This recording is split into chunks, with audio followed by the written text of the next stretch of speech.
బాబాయ్ నేను చచ్చిపోతానా? లేదమ్మా, జగనన్న నిన్ను కాపాడతాడు. అన్న సాంబారు తమ్ముడు వచ్చినాడు. అన్నా, పాప మా అన్న కూతురన్నా, అదేదో దొమ్మల క్యాన్సర్ అంట, తగ్గుతూనే ఉంటుంది. అప్పుడప్పుడు నెత్తురు కూడా పడుతుంది. జగనన్నకి చెప్పి సాయం చేయించన్నా. ఇప్పుడు అన్నకి అధికారం లేదు కదబ్బా. ఈ తూరి 2029లో అన్న గెలిచినాక కనపడు, పాప పని అయిపోతాదిలే. అంతవరకు పాప ప్రాణం పోతాదబ్బా.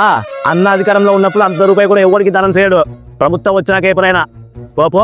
తల్లి ఒక చిన్న పాపను తీసుకుని వచ్చి, ఆ పాపకి క్యాన్సర్ వచ్చిందన్న, ట్రీట్మెంట్ కి డబ్బులు లేవు, మీరు ఏదైనా హాస్పిటల్ చెప్తే మేము ఆ హాస్పిటల్ జాయిన్ చేసుకుని ఆ పిల్లని బతికించుకుంటామన్నా అని చెప్పి ప్రాధాయపడుతుంది. దానికి జగన్మోహన్ రెడ్డి గారు ఉండి, తల్లి ఇది మన ప్రభుత్వం కాదమ్మా, మన ప్రభుత్వం వచ్చాక చేపిద్దామమ్మా. ఇప్పుడు అర్థమైందన్నా, జగనన్నకి మేము కావాల్సింది జైలు కొట్టడానికి, జెండాలు మోయడానికి మాత్రమే అని. ఏంద్రో నోరు లేచాంది, రప్ప నరుకుతాం నా కొడక. నరికేయండి అన్న, అందరినీ నరికేయండి. జగనన్న పార్టీని నమ్ముకున్నాడు, కష్టానికి కాపు కాస్తాడని, కన్నీళ్లు తుడుస్తాడని నమ్ముకోవడం మా మూర్ఖత్వం.